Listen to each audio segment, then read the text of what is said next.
Yes. Well, I would say that more people will commiserate with it being a child because, any violence against a child will bring people up in arms. Because if it's a violent act against an adult, you'll have to think that maybe he knew this adult. There was some prior histories and prior beef or whatever. But when it comes to a child, and to know that leading up to the killing of the child was premeditated, you'll have pitchforks and everybody out in the town square ready to hang him. The child was more defenseless, so I guess that gives him more severity. But in the end, I think the punishment should be the same. What I believe is that a crime is a crime, but when it happens for an 80-year-old boy,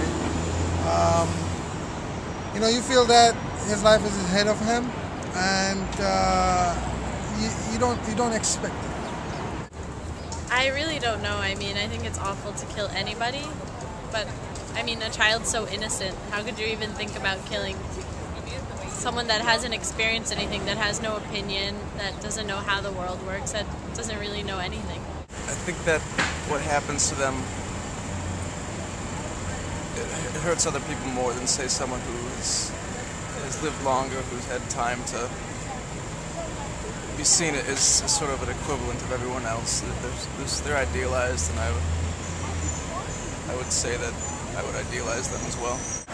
In some ways, yeah. The child, is just starting his life, so he hasn't really had a chance to live. But it's kind of hard to, say one's life worth more than another.